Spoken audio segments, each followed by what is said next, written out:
got drafted, I mean, it was such a different world. Not to make you guys feel old. We don't. Let's not. Mike, let's not do that. Well, let's start with you, Mike. How about you? You were a first rounder, but how? Yeah. We're talking about 1982. It was a much different existence. Yeah, we.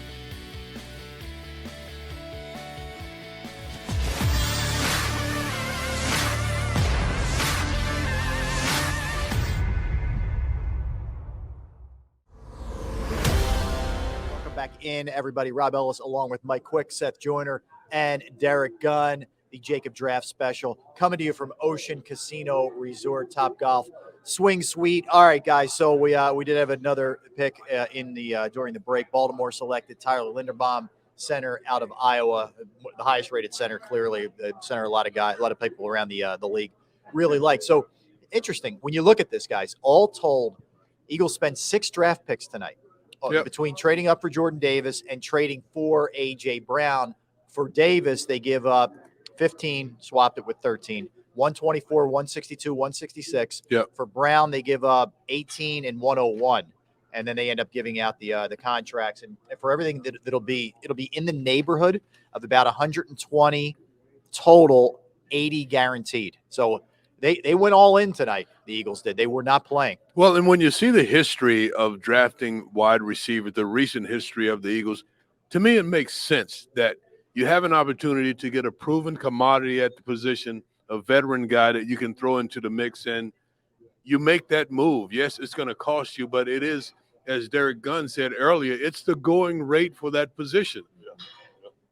It's Mike. I'll take proven over unproven any day of the week. And you got a guy in A.J. Brown who's proven that he can do it at the highest level. Yep. And you now team him up with Devontae Smith and Dallas Goedert and an offensive line that's really good with a lot of depth.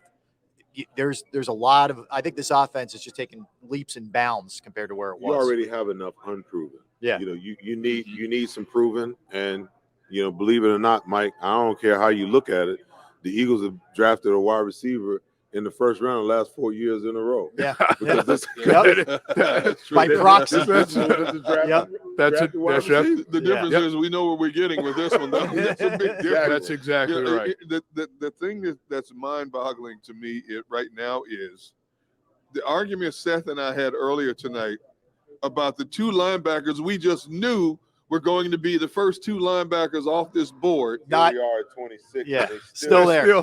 Only one linebacker has been taken in the first round, and it wasn't either one of our guys. Nakobe Dean's teammate was taken, not before him. The crazy part is Nakobe Dean and Devin Lloyd are at the draft. That's right. Yes. Yeah, they're going through the Aaron Rodgers. It's the Aaron Rodgers thing. Yes. That's got to be that has got to be the toughest thing when you get a camera jammed in your face and you thought you were going 10, 12 picks earlier. That's right. And you're still sitting there, man. The thing is when you're sitting in that room. So I was down at the draft when they had it down in Nashville, in Tennessee. Yeah. And you have that room in the back where all these guys are sitting around, and when you're expected to go in that top 20 or in that early 10, 15, and you get to 25 and you're still sitting around and the room is starting to empty out and you're still one of those guys that are there, man, it has to be one of the worst feelings that a young guy could have. And you have guys, as you mentioned, that are in Vegas right now, sitting around in that room where many guys have already left. They're celebrating with their family. They're already gone to dinner. They're doing all the interviews. And these other guys are sitting around in that room. It has to be one of the worst possible feelings that you could have. Put They it in got perspective. time. It's still early. Yeah, it's still early in Vegas at least. It's still 8 o'clock in Vegas. Well, tell me what it was like when you guys got drafted. I mean, it was such a different world. Not to make you guys feel old. We don't.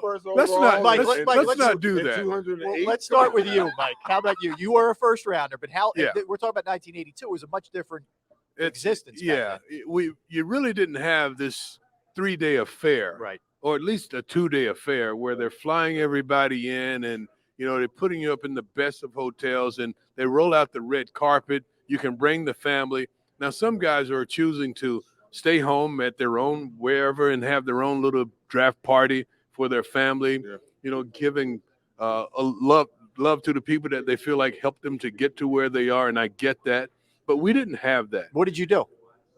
I was in Raleigh, North Carolina, NC State kid. And I had given up my apartment. I was at my girlfriend's apartment when I got the phone call from Philadelphia, and it's, hey, Dick Vermeil, and he tells me that are you ready to be a Philadelphia Eagle? I'm, yeah, Coach Vermeil, I'm ready to be an Eagle. Said, all right, pack a bag. We got a ticket waiting for you at the airport. We need you to fly to Philadelphia. Were you on their radar? Did you know, were the Eagles a possibility? The Eagles were you at least thought they were a possibility. So the Eagles were a possibility. I knew that Cleveland was a possibility.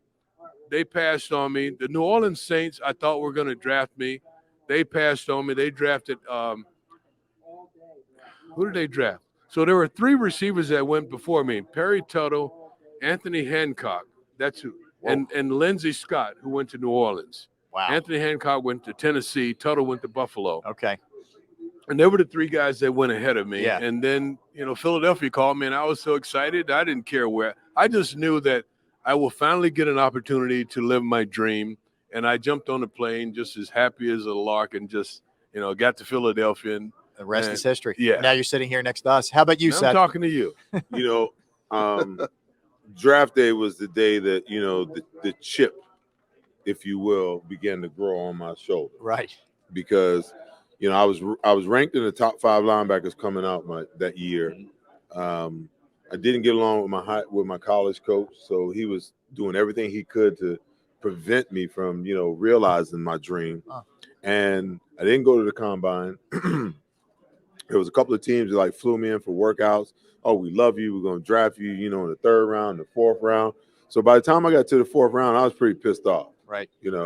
So I just left. I mean, I was sitting at home watching the draft, and I was like, the hell with it. I went to the gym. Okay. And I was playing basketball. I actually found out that I got drafted while I was playing basketball at the gym. Somebody came in, hey, man, the Eagles just drafted you in the 8th round. I'm like, whoopee, Wow. So there was a part of me that was excited that, somebody had drafted me. But I was pretty ticked off that I waited, that long. What did you think? I mean, where were you projecting yourself, best case? Well, I thought I'd fall somewhere 4th or 5th round. Okay. Is where I really thought that I would fall. And then, when I got to Philadelphia, I found out that they had drafted 4 of the linebackers in front of me. So that was just I'm like, okay, here we go. And the chip got bigger. Yeah. It just right a now, boulder. it started as a chip. Yeah. Well, let me ask you this. Was it easier to endure sliding that far down the draft list because the draft wasn't as magnified back then as it is now? It has become a spectacle. Yeah. Yes. You look at thousands of people attending it in person now, several networks carrying it live.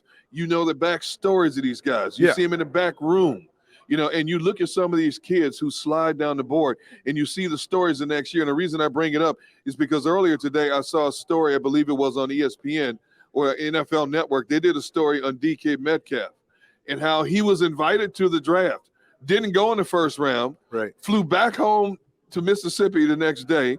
He's sitting there anxiously waiting, hoping. All of a sudden Seattle calls and he breaks down crying. So it's almost embarrassing for these players nowadays that are projected to go high to not get picked in the 1st round. DK Metcalf is one of the kids that was with me in Tennessee in that back room. Are you serious? Dead serious. And sitting around, he had his family and people with him, and he was just one of these kids that was just totally rejected because his name was never called. That's wow, tough, man. It took off and flew home. And you're talking about 22-year-olds. Exactly. It's not like someone who's lived a lot of life where they've had disappointments and ups and downs. It's devastating because you can be like one of those fringe guys, because I think they invite something like 20 to 25 guys. Yeah. So if you're like that 20 to 25th guy, you might want to consider staying at home. Yeah. Because a lot of guys do. I mean, if you're not mentally strong enough to overcome that type of embarrassment, because they're going to go in this room at the end of the 1st round, and there's going to be some kids sitting in there, and they're going to want to do interviews. Right. And for all the ballyhoo that went on before the draft and all the prognostication that went on about where you was going to go and we like you and we're going to draft you here. Now you got to sit in that green room after the 1st round is over and answer questions to the world on ESPN. Rough. For a 20-something-year-old, you know how devastating that could be? That is if you don't have mental fortitude. No truer words were spoken, Seth, when you consider, if you look at the last few drafts, there's not 32 players now who go to the draft. The numbers keep getting smaller and smaller every That year. is correct. Of players who accept the invitations to go to the draft because they fear that potential I embarrassment. don't blame them. I really look, unless you know you're likely to be top 5, top 10, whatever. I don't blame a guy for not. Hey, by the way, another pick. Jets get Jermaine Johnson. So he finally Seth goes. Gabriel's Defensive end out of Florida State. So the Jets, interesting draft for the Jets, right? They get Sauce Gardner. They get Evan Neal. So they go corner, offensive lineman, and then Jermaine Johnson. So Joe Douglas is having a night. Joe Douglas is having a really good night. Yeah, because I love that last pick. Yeah. That's a classic case of value. Now you just got to get him. Now you just got to get him coached up. That's exactly right. So you got coming up at 27, Jacksonville, then Green Bay, then New England, who traded back, Kansas City, Cincinnati, and Minnesota. That's what we have left. And again, if you're keeping track here for the Eagles, what they have tomorrow, and 2 picks now, 51 overall, 83 overall in the second and third round. And then we roll into Saturday. So it's a 3-day extravaganza, as they say, for the Birds. But if you're just tuning in, if you were locked in on something else, maybe the Sixers or whatever the case may be, and you didn't hear what happened if you were under a rock or passed out or asleep or unconscious or something. So the Eagles trade up to 13. They get ahead of Baltimore, and they grab Jordan Davis, the big defensive tackle out of Georgia.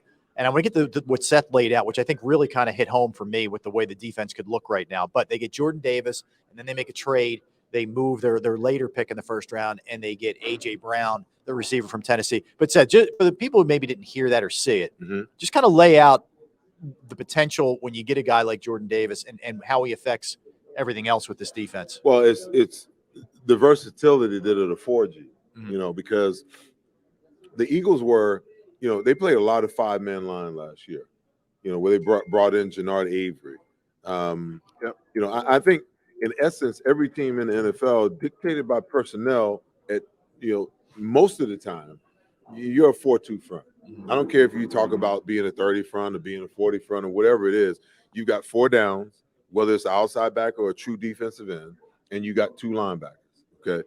If you want to go a 5-man, you're doing that to either stop the run or you're doing it for pass rush purposes, if you need to do that. But it affords you a lot of flexibility and versatility because, now you've got Javon Hargrave at 1-3 technique. You got Fletcher Cox at another 3 technique. Now you got Jordan Davis at the nose. You got BG's the strong side, outside backer, you can call him, an edge rusher. And then you got Hassan Reddick on the weak side. That's fun. Okay. That's a nice front. And there's a lot you can do with it. Don't forget Sweaty Sweat. Oh, yeah. Josh Sweat. Yeah. I mean, he's in the rotation. Milton Williams in the rotation, too. And you can rush 5 when you need to rush 5. Okay. You can rush 4 and drop Hassan Reddick in coverage. Yep. You can take Hassan Reddick, and you can move him off the line in a 3 linebacker look. The Eagles did some of that last year, because he's his first 2 years, the Cardinals, experimented with him off the ball and doing that. So it gives them a lot of flexibility and really what they want to do. And they can create a lot of different looks off of it, even if you shift. You can line up in a 5-man, shift to a 4-man. You can line up in a 4-man, shift to a 5-man. You can drop Hassan in coverage. You can rush Hassan. You can take him off the ball and rush him from off the ball. Right. There's a plethora of different things that you can do, and it's going to be really interesting to watch how Jonathan Gannon transforms this defense moving forward with all these weapons now. That's going to be the key. Dougie P got Devin Lloyd. Hey, the Utah Seth guy finally went off the board. Wow. Devin Lloyd, linebacker out of Utah, goes I can see that. overall to Jackson. I can see that. They just, they let Miles Jack go. Yeah. So I can see that. That's a good pick. Wouldn't surprise me to see the Eagles, take kick the tires on Miles Jack down the road. That's not a bad idea. He's been a good player on a bad team for a long time. Well, just to remind everybody, back to what Seth was saying about the defensive line. I mean, the Eagles were second to last in sacks last year, and it was a major problem. And absolutely. And Mike, look, I know the jury's out for a lot of people when it comes to Jonathan Gannon, but to an extent, he was hamstrung by his personnel. Now, I think he could have been more aggressive. I'm not saying that. Yeah, but that's an understatement. Don't get me started. I see the steam coming out of Seth's ears right now as I say that. But again, now he's got some more flexibility. They went aggressive on Hassan Reddick. Yep. They got Kazir White, Yep. and now they make the move for Jordan Davis. Yeah, I think the defense is shaping up, but it's still up to Jonathan Gannon and how he chooses to move the pieces on the board with the players that he has. Mhm. I love what Seth is talking about, the 4-2, and that's really what you see. You're only going to see 2 linebackers most of the time now, or even just 1 linebacker because of the way the game is played now. Right. Most teams are going to play 11 personnel, meaning they're going to have 3 wide receivers on the field 70% of the time. So you don't have many 3 linebacker sets until you get to like short yardage or you're at the goal line. You're going to see spread formations. You're going to see this passing game. And with that, you have to be versatile. You have to have these, they talk about positionless players now, especially in the secondary. These guys that are safeties, they're safeties/linebackers because they have to be versatile and be able to do so many different things. No question about it. D Gunn, so you broke this. Props to Derek Gunn for nailing that the Eagles were going to go with Jordan Davis, and we were kind of debating how this was going to shake itself out. What's your sense of where they are now? How much has this night changed the trajectory of this team? And there's still a long way to go here. I like where they are offensively. I think even though I did say there's more pressure on Jalen Hurts, I think it takes some of the pressure off of him now because you've given him a proven commodity pass catcher to go along with a proven tight end and a proven first-round pick, one of the few first-round picks at receiver they got right. Yep. So I think that takes a lot of pressure. If you got stronger in the trenches in terms of the D tackle spot, I still have major concerns about the opposite corner of Darius Slay. They have to address that, and I think you're going to get another Steve Nelson-type corner in here, a bargain basement corner to hold it down for one more year.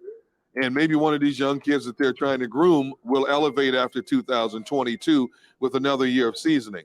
But I think the Eagles, and I've said this even before the draft, when I look at the Eagles' schedule stack up for 2022, I thought with the team that they had before they added these additional picks, they had a team that could win 9-10 games this season, which could be good enough to win this division. Because when you look at Dallas, I think Dallas has the most overall talent in the division, but you have Dak Prescott, who's not won a big game. He's a great manager of games, but he has not won a big game. Right. And they're coached by Mike McCarthy. And as long as Mike McCarthy's at the helm of that team, Dallas is always going to stumble. So this Eagles team, by adding A.J. Brown and get a little stronger in the trenches, I think the statement I made earlier this week, I stand on even stronger now that this team could possibly win the division with the nucleus they have right now. And we look at this roster now, and certainly there are some spots that need to be filled. But think about even almost every year, they'll go out and they're going to acquire free agents on these proven contracts. They'll give them a one-year deal. And we've seen that time and time again. Look at even the Super Bowl season. Patrick Robinson.